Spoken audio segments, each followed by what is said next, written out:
Hi, everybody. It's great to be here. I hope your reInvent is off to a good start. My name is Jesse Butler. Let me get to our title slide. So we're going to be talking about building containers for AWS and what that means.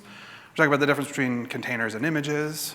We're also going to talk about a new open source project that we have that helps pull some open source tooling together for building containers and testing them locally. And we're also going to talk about some sort of best practices or maybe tips and tricks that we've picked up along the way. Really the most common pieces of advice we give to customers in our conversations around building images more effectively. So it's really kind of like 3 talks pulled together. I hope that's interesting to you. It's also labeled as a 300 level talk.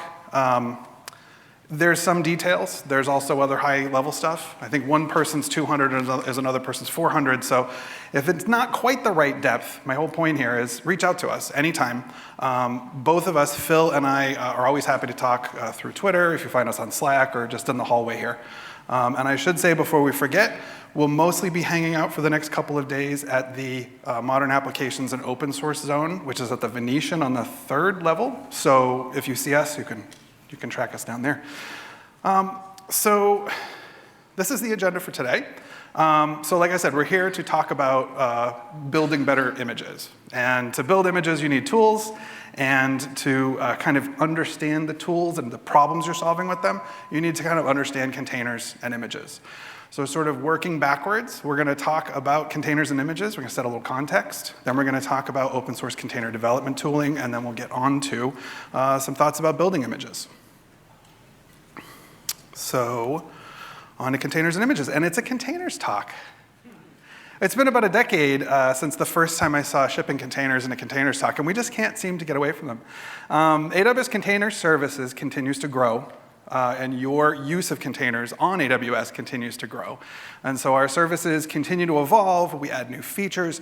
New services pick up container support. They've really become a very standard way to organize your compute resources, but also to manage the content of your application deployments. More containers. So containers provide this discrete, reproducible compute environment, but they also provide a way to simplify packaging and dependency management. So from the orchestration of like very large multi-cluster estates to sort of one-off web applications or even testing things and doing a POC on your laptop, they're a great way to get started and get building software to deploy in the cloud.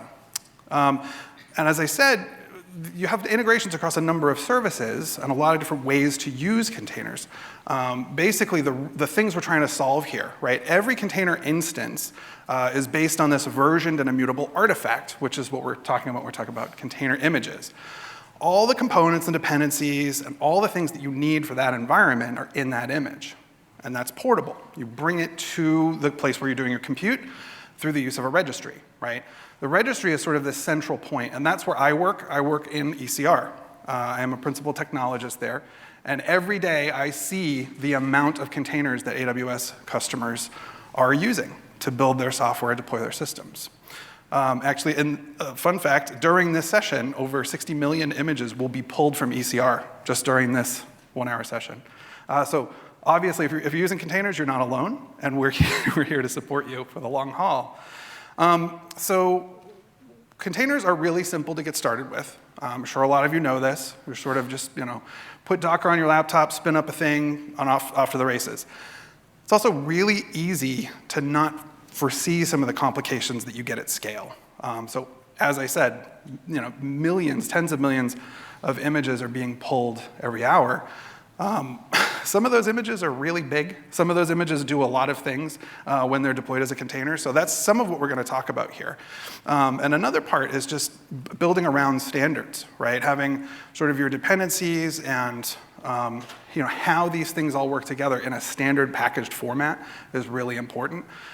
So it's important that we actually leverage that we have kind of thought about how to design these things to work together, but let's actually take the time to understand sort of the layer that's being abstracted so that we can more effectively use it. Some of the things that come up around sort of introducing complexity inadvertently, or really just not saying, hey, well, we're just going to put it in a container and use it. How long does it take to deploy? You know, do you have a 20 gigabyte image that takes 12 minutes to pull? Like, is that what you want? How fast are your builds? When you have to push a dependent, we have a change, right? You have a bug you need to mitigate or a new feature that you have to get out. How long does it take to push through a pipeline and get it out into production? Are you using pipelines, right? These are all questions to think about when you're looking at sort of adoption of containers at scale. And a lot of that comes down to sort of what goes into these images. So no matter what service you're using, whether you're using Lambda, which has native support for containers, if you're using more traditional approach with ECS and EKS and Kubernetes, you're starting with images. So if you build these images as part of your development work, that's what we're talking about. We're really talking about images, right? You're not building containers. When you're building containers, you're actually building images. And you need good tools to build those images, and you need to understand the underlying context. So we're going to start, as I said, talking about Linux containers. Phil Estes is going to join us on stage now. He is one of the best people on the planet to set this context. So I'm going to pass it over to him, and then I'll rejoin you in a little bit. All right. Thanks, Jesse. So yeah, as Jesse said, this talk, well, kind of like images, comes at you in a few layers. So we're going to go back to sort of the lowest layer of the stack when we think about containers and container images, and remind people, maybe you've been to a lot of container talks in the last 7, 8, 9 years, to know that Linux containers are not a specific concept in the Linux kernel, the Linux operating system. It's a combination of features. Some of them have existed for quite some time.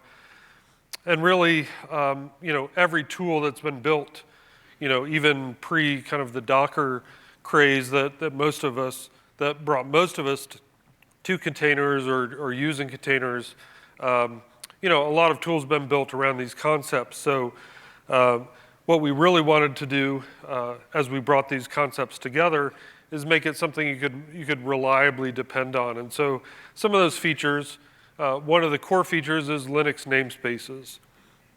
And, here we have a piece of the man page from the Linux kernel on what are the various namespaces.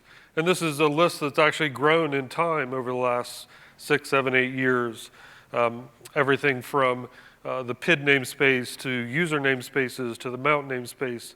And all these are brought together to isolate a process, to take that workload that you're putting inside a container and make it isolated from other processes on the system.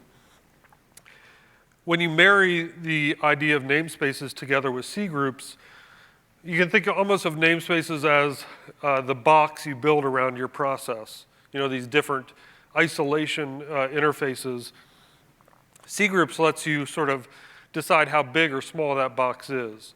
It's your ability to restrict the resources that a process can use, whether that's CPU or memory or network or disk I/O. And so these are really two of the main components. When you think of, I'm running a container, mostly you're thinking I'm running a process that is namespaced and has some cgroup restrictions on it. There are other features that have been added in runtimes over the years, but these are the two foundational pieces. So, you look at this information, maybe it's old news to you, maybe it's, this is new to you. But really, you don't want to be writing your own container runtime, I assume. Most of you probably don't. Maybe someone here has done it for fun or to help learn. But really, you want a tool that does this repeatably, that's consistent across environments. So whether you're running a container in Kubernetes or on your laptop, you want this repeatable application of these concepts to the image you built. And then around that, you want your tool to help you with dependency management, how this becomes a distributable package that you can put onto different hosts. And then tying that all together with some kind of identifier. And so, again, the concept of containers been useful for a very long time, but it's really our tools that brings those concepts together to make it usable. So really, as I said, most of us here have not written our own container runtime for good reason. There's a lot of, we're built around these simple concepts, but there's a lot of complexity as we try and add all the capabilities around what it means to start and stop and handle the life cycle of containers. And so a container runtime is really this piece of software that abstracts all these features so that we don't have to think about how we isolate with namespaces or cgroups or add other limiting features like AppArmor or SE Linux around our runtime process. And so the runtime is really handling that capability for us, and we want it to be done with some kind of portable format. And that's really where we came in around 2015 into 2016 with the Open Container Initiative. This was a foundation that was created under the auspices of wanting the entire industry to collaborate and agree on the standard for what is a container image, what is a runtime, what does it mean to start a process as a container, what's that definition of the spec. And so these runtime and image specs, the 1.0 versions of them were released in July of 2017. Since that time, we've also added the notion of, well, also how do I push and pull images to a common repository? And so the distribution spec is a little more recent, also coming from the OCI. And so just to give you a brief picture of what that looks like, as I said, there's a runtime spec and an image spec. The runtime spec is really that definition of what is my process? What are the namespaces that wrap around it? What's the actual command to run? What's that binary name? What are the environment variables? These are all things you may have interacted with at a higher layer using a tool like Docker or some other, or Kubernetes defining a pod. In the end, all that boils down to a container with a very specific configuration that's in the OCI runtime spec format. So there's really two pieces of information that an OCI runtime needs. This config object is one of them. The other is this bundle of files. So the thing you think about when you're creating an image, say you're writing a Docker file, you have this from line, that's the start of my container image. So you need that bundle of the file system, these two pieces of information, the config and the file system bundle. And together you need a program that understands how to read that config, take the bundle, and run that. And so the reference implementation of that, again, from that same era of the launching of the OCI, is this program runc. And it's managed and maintained in the OCI, initially part of the original Docker engine. This part of it was called libcontainer. It was abstracted out of Docker, donated to the OCI, and became runc. So if you give runc, and this, hopefully you can read this, if you give it this bundle location in this directory, you can see we have a config, and we have this rootfs. That's all runc needs to start a process as a container. It reads that config, follows the isolation defined there, runs the process that's defined. So that's the runtime spec. If we turn to the image spec, this is what enables that creation of a bundle. What is this file system? How is it referenced? How is it understood? The image spec defines these various pieces. So this image manifest, an image index, which is a combination of manifests. We'll look at that in a minute. A set of file system layers. So these are the actual layers that you build when you build an image. And the configuration, which again is that OCI runtime config object. Most of us, if you've built a container image, you've built it using a Docker file. It can be extremely simple with just a from line and additional information, maybe a different entry point than the original author, maybe copying some kind of application into this base image. They're built in layers. There's a small typo here. They're not built in layers. They're built in layers. And each layer depends on the prior one. So we build up from that bottom, in this case, a base image. They're built in order. And in this session, we're going to talk about build kit. There are other ways to assemble images. There are other projects that can take a Docker file and turn that into an image. But we're going to look at build kit. Build kit, again, came out of some of the early work in Docker. It's now extremely mature and feature-rich. It handles, again, all this work of assembling the layers, building the configuration. When you want to build an image, you have this build context in your local system. So again, that's probably your Docker file, whatever metadata about the image, and additional files you want to copy in. And that's loaded, and build kit iterates through the Docker file, builds the layers. You can see the example output here. Docker, if you're using a recent version of Docker, it's actually using build kit to handle the building of images. So each line of that file is processed. Again, usually you're starting from some kind of base image. And as you add commands like this run command, maybe you're going to install from the same cache or repository as the base layer. In this case, we're looking at the Ubuntu base image. So I can add, similar to what I would do if I was on an Ubuntu system, I can apt-get install Python, and then I can put a Python application. I can copy that in from my build context, and then give it a command like, run this Python application, expose it on a certain port. And again, so build kit is going to handle this by walking through these commands and build each one into a layer that goes into our final image. So I mentioned a minute ago that really the OCI image format gives us this concept of an outer manifest that has the config object. Again, we talked about how runc needs that to know how to start the process. And then references to as many layers as we've created when we created the image. So again, that depends on our Docker file. How many layers are created depends on how many different commands we have in our Docker file. And so each of these images are essentially this stack of tarballs that we've created as the build system has read our Docker file and processed the commands. And each one of those is dependent on the layer below it. So a more conceptual way to think about that is, instead of thinking about it so much as a set of commands in our Docker file, many people are starting with some image, some base image. Maybe they're pulling it from a common repository, maybe based on some specific tag, like in our example here, some dash image, hyphen 1.2.3 is our versioning.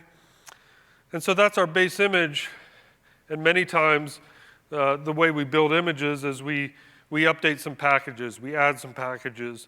Now we add our application, and now maybe we add some configuration. So this is a very common way that we assemble image layers. And essentially, another important point here is that each one of these layers is immutable. Maybe there's a higher layer that makes a modification, but each one of these layers, as we saw in that last picture, is represented by a cryptographic hash of the layer, so we can't be changing the layers without breaking the image itself. So each of these are immutable.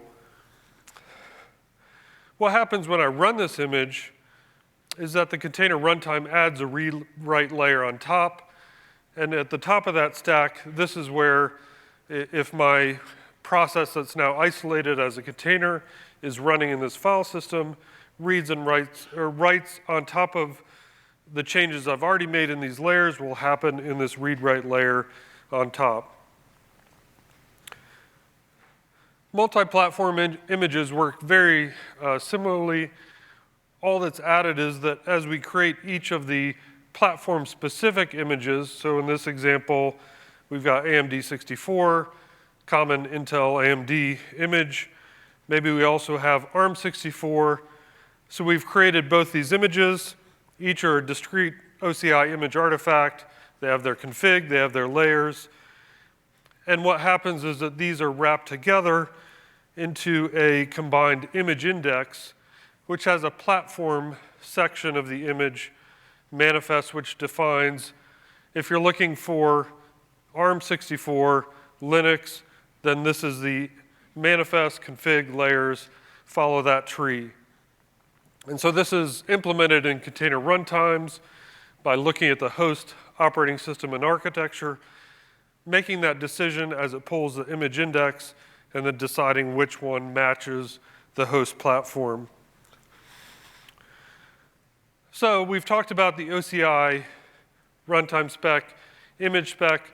runc is this low-layer component that knows how to interpret these file system bundles, these configuration objects.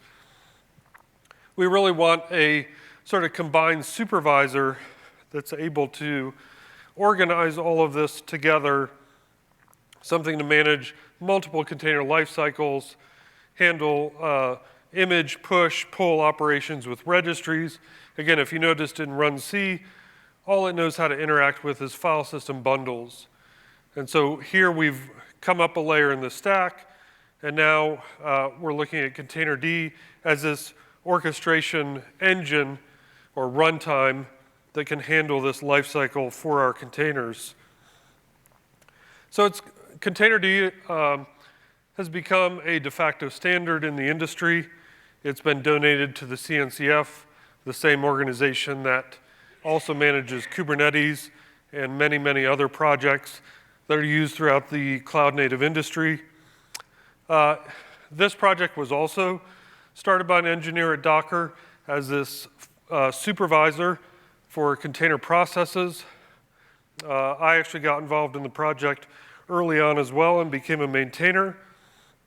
And today, anywhere you're using Docker or many, many managed services, managed Kubernetes offerings, including EKS and AWS Fargate, use containerd directly as that container runtime that manages your container processes. So we've given you kind of that whirlwind view of coming all the way down to what is a container, what are the OCI specs, building back up through runc and containerd. But now you're a developer and you're on your laptop. It's probably, for many of you, not a Linux laptop. You still want to use images, develop images, maybe run containers, see what happens. And so, customers have told us they're looking for open source container development tooling. And so as we looked at sort of the landscape of what's available, we wanted to both cover, obviously, the Linux use case, but understand that many, many developers are on Mac OS. And we also wanted to focus on this stack of components from runc to containerd and build on that open source foundation.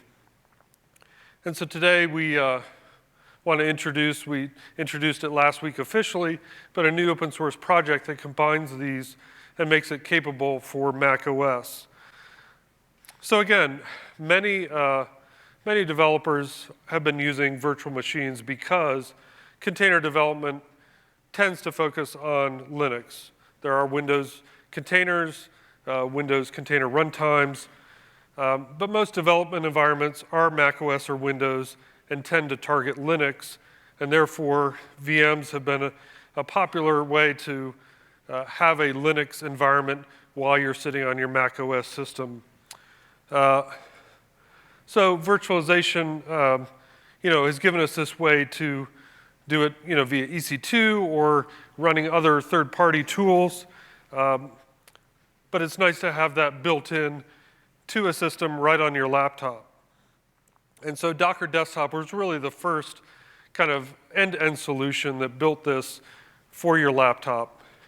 You didn't need to know that there's a hypervisor, that there was a VM, that there was a Linux operating system. It just worked. Red Hat also did this with Podman. First, a command line utility built around the Docker interface, command line interface, and then added to that Podman Desktop, so giving that Mac OS and Windows capability, leveraging QEMU.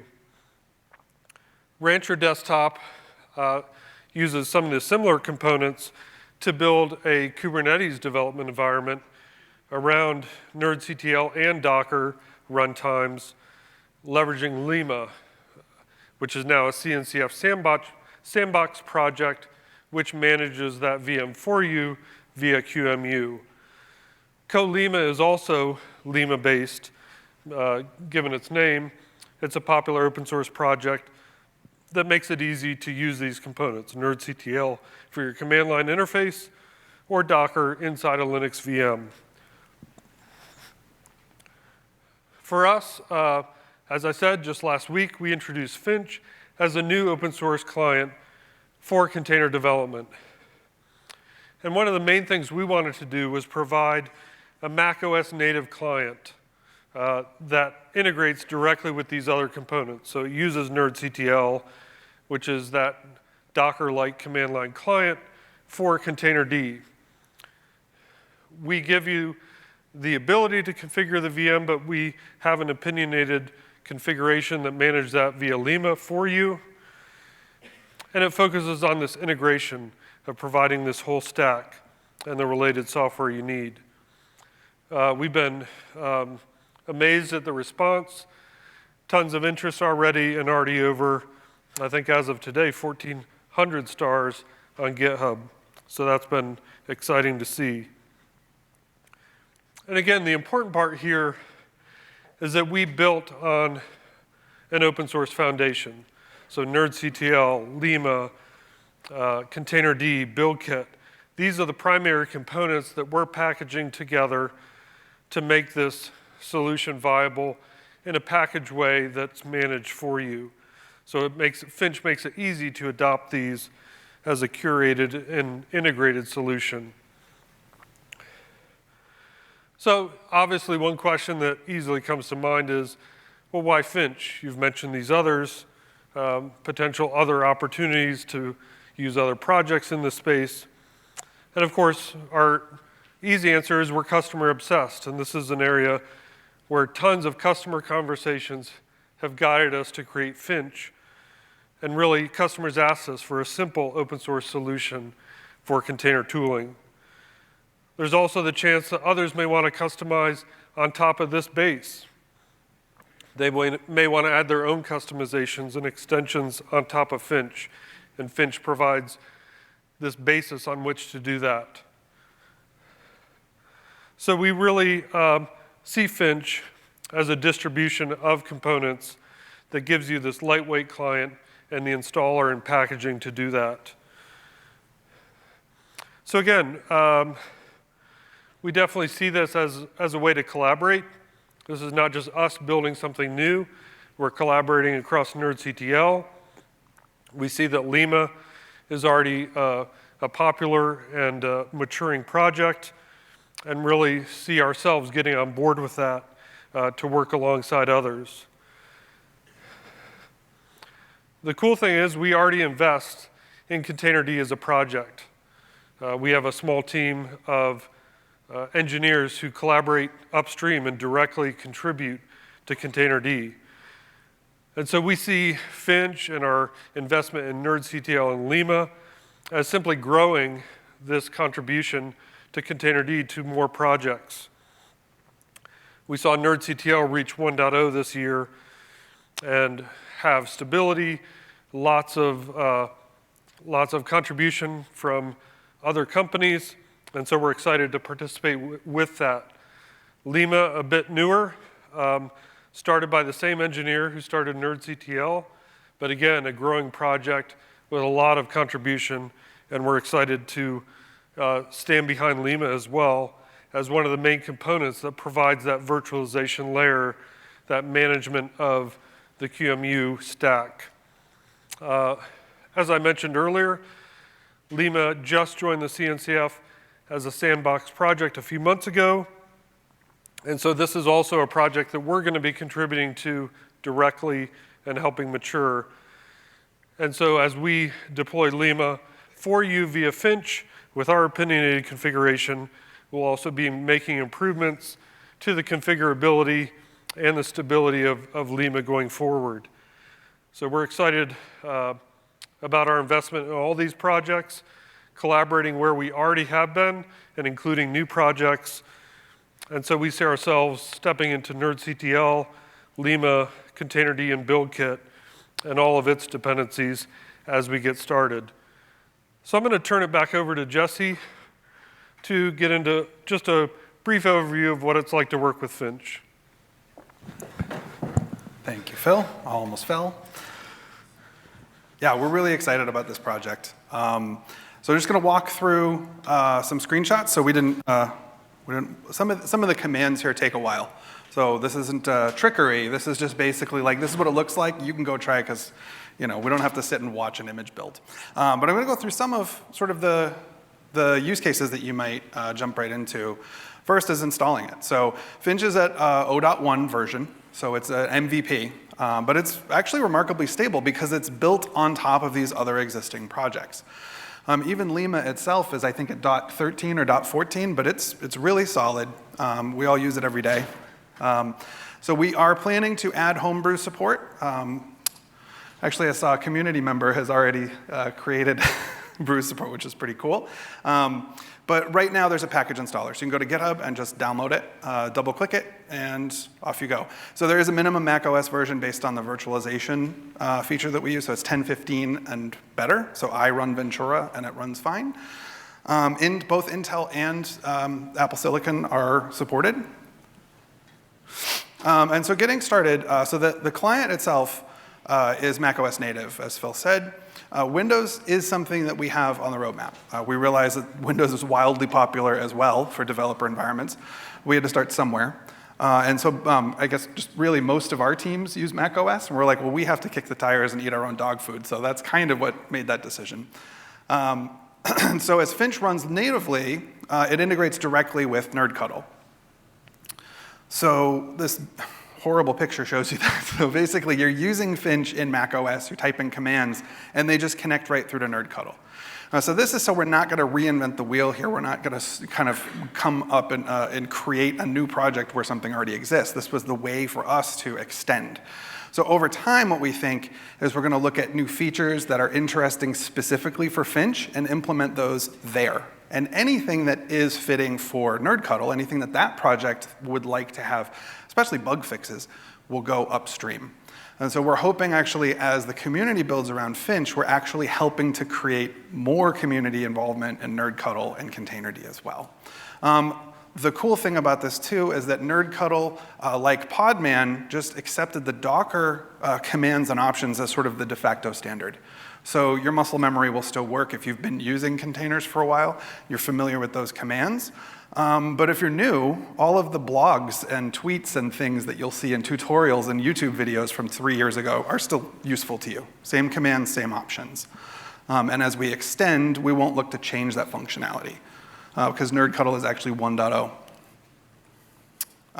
So you can see basically the, if you can see that, hopefully you can, it's familiar, right? Finch run a container. What run does, if you're not familiar, is it actually pull an image that you specify and then create a container and start it. So run is this 3-step thing. So this is running a container. It's Amazon Linux pulled from UCR Public, and we see it runs fine. So you also can create them containers in the background, and as they sort of exit, the containers themselves are still there. So you can list them with Finch PS. QA gives you the short version, the short name, and all of them, including ones that are killed. And then you can pass that back to remove and clean up. Also, Finch images is how you see your images. So for those of you who have used Docker, actually just show of hands, like who's used Docker or Podman or NerdCuddle? Yeah, exactly. So these are the commands that you're familiar with. So we have support for most of the features that we've exposed through NerdCuddle. So you can do volume mounting.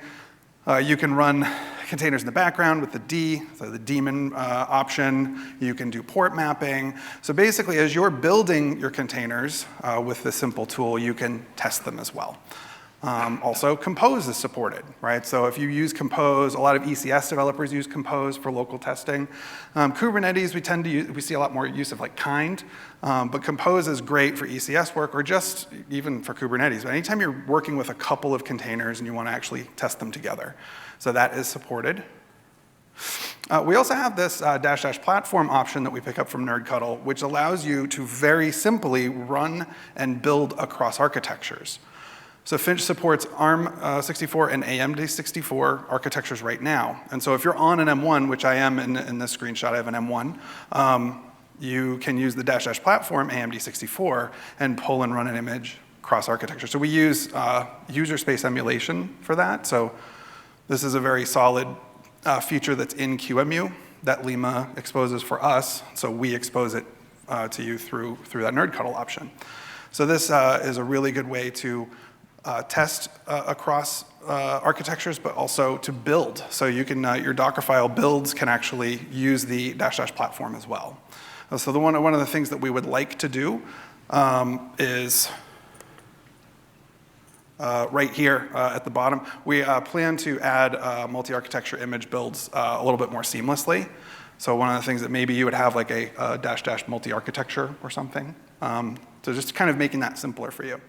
And so building images, like we said, we use the Dockerfile, we use BuildKit under the covers, so basically everything that you would expect to work if you've built images before should just work.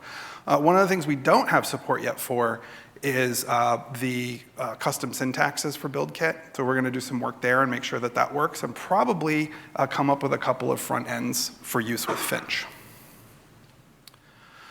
And pushing images, obviously, once you build something, you've got to push it somewhere so a build pipeline can pick it up. So that works as well. So you tag your local images, log into your registry of choice, and push. So here is ECR public. And you just pick up the login and pass it to Finch, just like you would to Docker or Scopio or Podman or any of the other tools that you use. So we'd love to have you join us. This is very quick, but as you can tell, I'm not going to sit here and tell you almost, by the way, for anybody watching at home, almost every hand went up in the room. So you're all familiar with how these tools work. So we encourage you, we'd love to have you come and download it, give it a try, tell us what doesn't work for you, tell us what you love, and we will continue to work on this. We're ready for issues, pull requests, we have discussions enabled. We also are hanging out on a Slack channel in the CNCF Slack, so you can find us there, the whole team is there. Yeah, we're really happy about this project being out there, and we'd love for you to give it a try. So now we have some context on containers and images, and we have some tools to use. So we'll take the rest of our time here together, and we'll talk about building images. So this is the third mini talk embedded in the session. We're going to talk about building images and planning for distribution and deployments. So the high-level goals when we're building images. You'll hear this a lot, right? You want smaller images, you want faster builds, and you want to limit your scope. But why, right? So smaller images get us quicker pulls, right? So deployments are snappier. That's always good. You might think you need a 20 gigabyte image, and I would love to talk with you. Just come talk to me. So smaller images are good. They also mean you have less attack surface, right? And this is an important thing. Like security is a defense in depth thing. You can't have enough belts and suspenders. So you could be doing a lot of stuff for your security profile. Smaller images just always helps, right? If you don't have the component that has the vulnerability in it in your image to begin with, it's not a problem. Also, that leads to less frequent updates. So the less time you have to rebuild and redeploy, the better off, right? You keep your software up and running, you keep it stable. We should all have systems where we're not afraid to push updates, right? But it's better if you don't need to. Faster builds will get those changes out into production sooner, right? You don't want to have builds that take 10 minutes, 15 minutes, right? You want to try and build as fast as possible so that you can get your changes out. Because obviously, if you're pushing a change, you need to, right? And limiting scope, this is a bit of an old chestnut, and I'll end with it, but you really are the benefit of using containers, which sort of came out of the adoption of microservices, or microservice architectures, or potentially serverless, which is also microservices. And that kind of came out of the adoption of DevOps. And so we're sort of like looking at different ways to build and ship software and software systems. And so working backwards from that, if you just start and say, well, I'm going to run a container. Well, okay, you can run a container. And if you have a massive monolith running in a container, you can, sure. But you're not getting the benefit of actually using containers. Arguably, it's probably easier to just use an EC2 instance to run a monolith, right? So the limiting scope is really about embracing the value of containers as a sort of a way to manage your dependencies and deploy reproducible compute objects, enabling this like kind of loosely coupled services of large-scale systems. So let's run through sort of some of the real estate in this space. First, base images. So these are the images that are in your Docker file that are at the from line, right? You're building on Ubuntu, you're building on a Python, right? This is the bottom layer of the file system content as we were talking about the images and how they stack up. This will be the big fat one at the bottom, right? Sorry. Where's my, I need to cough and I don't want to do it in your, sorry about that. Docker official images have really become the go-to standard for base images. You can build your own, right? It's fairly simple to kind of take file system content and just build your own base image. Docker official images is really where most people go. And you can get these in the Docker publisher page on ECR Public or from Docker Hub. So these typically have slim versions, which have been around for a while, and they're great. So they're basically minified versions of the same base images that you know and love. So this is a great place to start. For Lambda developers in particular, you obviously have the curated set of base images which handle a lot of the requirements for running in Lambda. So it's possible to build your own here too, but you really should have a very good reason to, right? And you know, there's the RIC and the RE and all the ways that like they enabled you to basically build your own. But if you don't have a very good reason to not just use the curated ones, you should just use them. So they're ready to go and they're perfect to use as base images for your container images that target Lambda deployment. So the real thrust of this from customer conversations I've had is that I want you to strongly consider making your base images your own. Yes, you can get them from ECR Public, but if you always get them from ECR Public, then every production build you kick off and every production deployment is taking a direct dependency on ECR Public. If you pull these images into your own ECR registries, especially across regions or possibly even like multiple accounts in multiple regions, it's your choice how you organize your data. It could just be one, but you own that availability, right? This also gives you the ability to do other things before you get to production, before you get to your builds. You can consider hardening your images. You can scan your images. You can vet them for whatever you need to. You can modify them.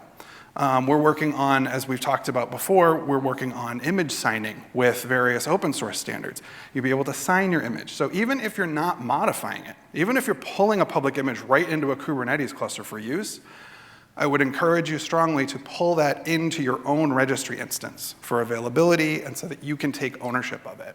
And the ECR pull-through cache can help with that. If you're not familiar with that, that's just a feature in ECR that allows you to configure pull-through rules from upstream public repos. Right now, ECR Public and Quay, and you can pull them directly through ECR, and they'll land in your own registry instance. So this is something that helps just generally kind of making sure that your image builds are more consistent and that you have ownership of sort of where your images are. Another thing here, related but very different, is vanity tags have been around since the beginning of Docker. And actually, I had a personal conversation with Solomon Hykes about this very early on, and I thought, it's a little dangerous. It's very handy, right? You can pull latest. Now, you're on your laptop and you're going to pull something to do a test, that's fine. A lot of people, a lot of customers use latest tag in production. So this is effectively like, just give me whatever is the latest thing or whatever is identified by the publisher as the latest thing. It doesn't actually mean it's latest. Latest doesn't move anywhere, right? You have to actually tag the latest. So if somebody doesn't update latest, then you don't get the latest bits. And if they do update it, maybe it breaks you, right? You haven't actually tested everything yet, right? So basically, this is just guidance to use explicit versions. So imagine you have a Java or a C++ project and it's very large, 1 million lines of code. You wouldn't just say, yeah, give me the latest library, whatever, right? It's effectively the same thing. So make sure that you're taking specific dependencies and you know them and you understand them.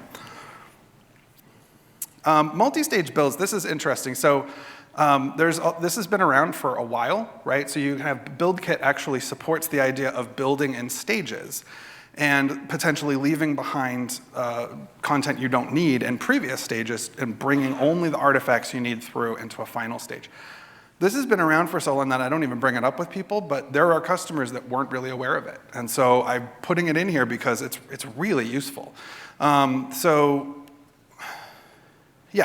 here's an example, right? So here's a two-stage build. So this is Python. You can pull all of, no, not compilers in this case, but you pull all of the requirements you need to build your image. Maybe you have third-party build tools and linters and all this stuff that you just don't need in your runtime, your final production image, right? So you have everything in your build stage, do your build, and then you see the second from line as final. You simply copy out the virtual environment into the clean image and set the entry point and go. So this allows you to really minimize what's in your image, but also you can kind of get rid of cruft, right? Like you don't want the artifacts of your build in the sort of opt file system or whatever, right? So this is just a pretty good standard practice.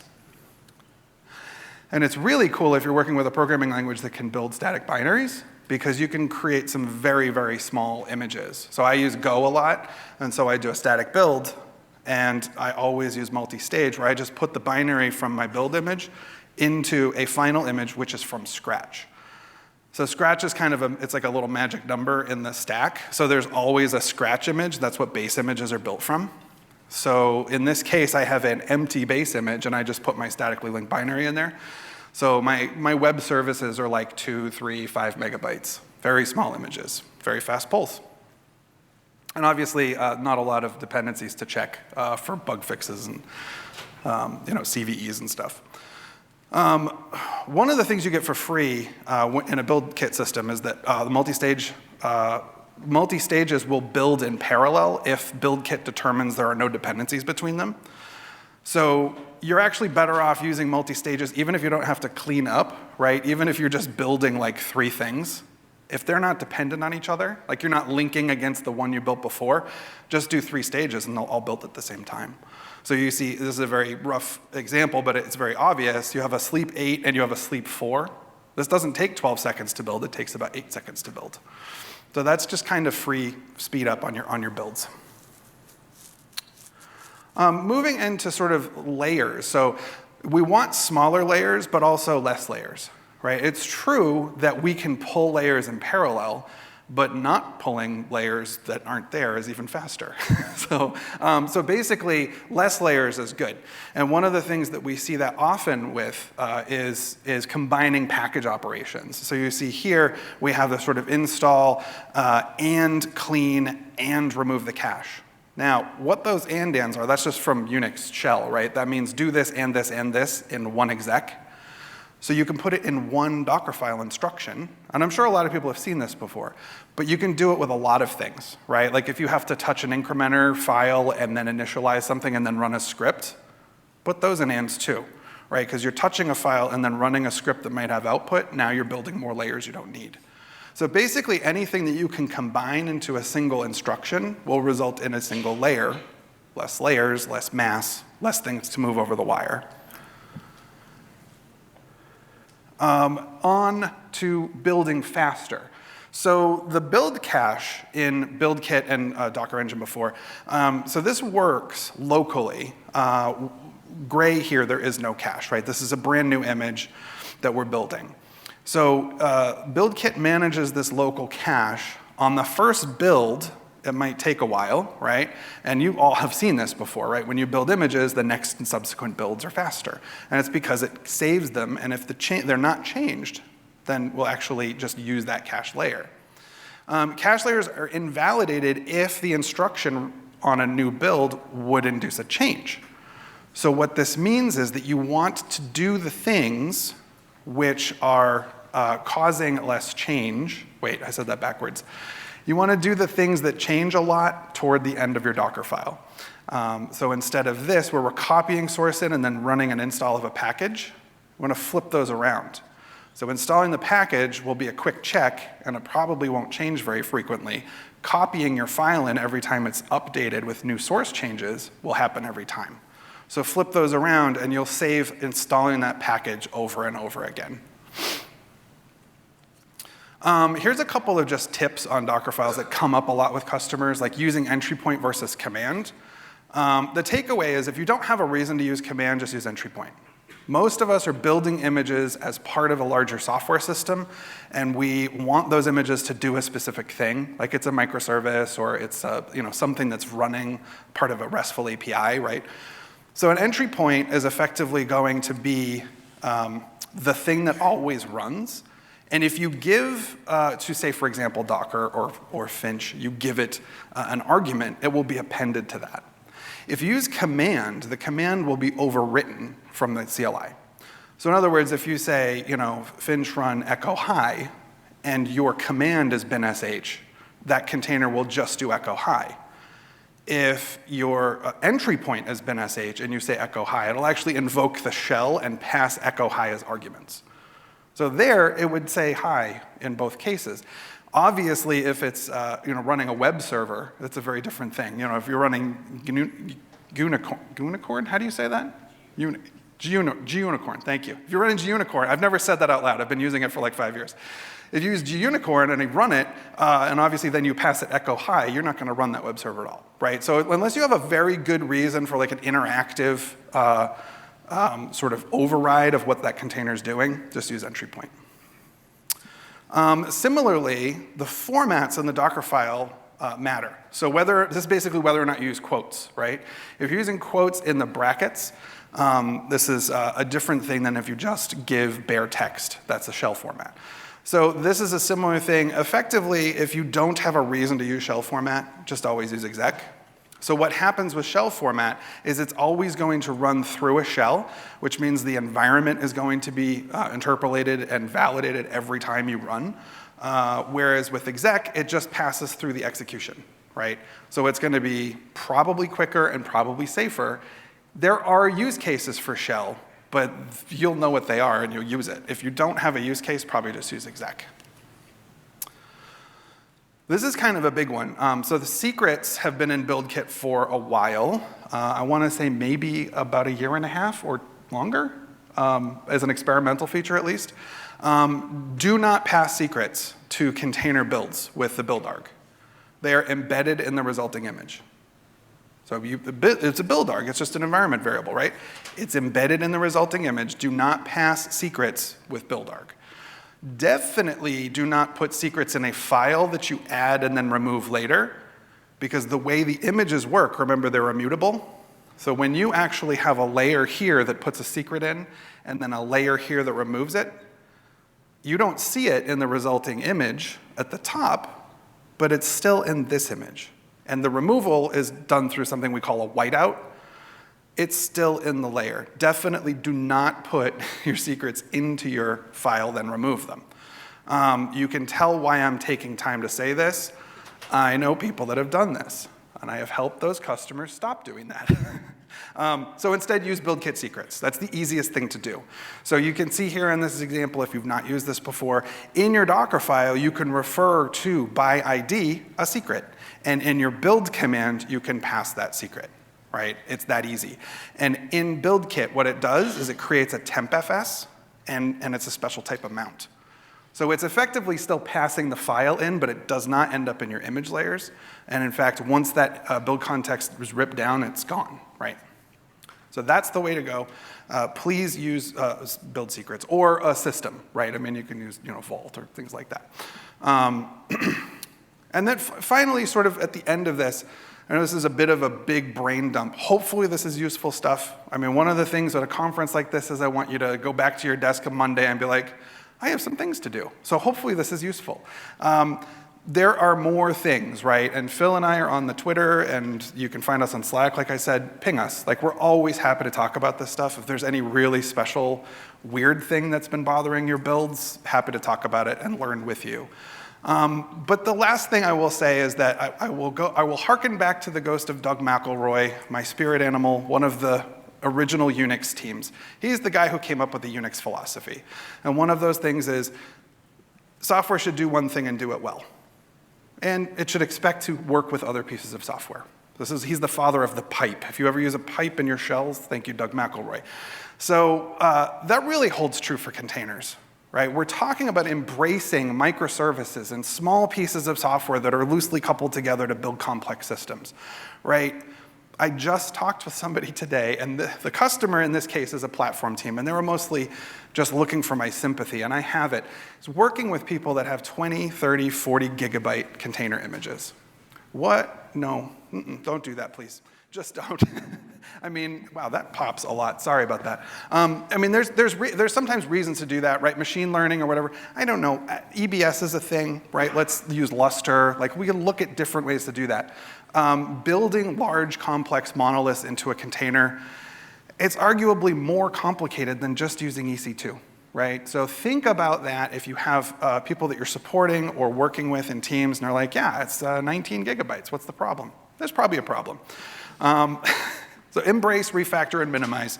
It's very abstract, kind of hand-wavy advice, but it is maybe the most important, in my opinion. So let's wrap up. We have a few minutes left. We might run out of Q&A time, but we're going to be in the hallway. Like I said, we'll be, and obviously for folks watching later on YouTube, find us online, ping us anytime. Phil Estes and I are always kind of around and happy to talk. And connect with us. Check out the project. This is a really cool AI image that my former boss, Nick Colt, came up with. He just said, you know, how about a Finch that's ready to go, like something like that, I don't know. And here it is, so ready for flight. We'd love to hear what we can do better in this project, what it's missing, what you'd like to do. File pull requests if you're up for it. Really ready to just sort of start growing this project and building a community around it.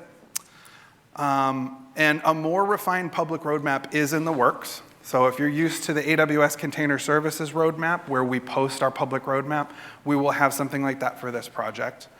And also, we're going to probably have a dedicated site. We're really pleased with the response and the amount of interest there is, which kind of begs a more complete documentation set and some tutorials and stuff like that. So if you're more of a tech writer or somebody who likes to share content, we're always up for that. That will also be open source, obviously. And thank you. Thank you so much. Yeah, thanks. And thanks, Phil.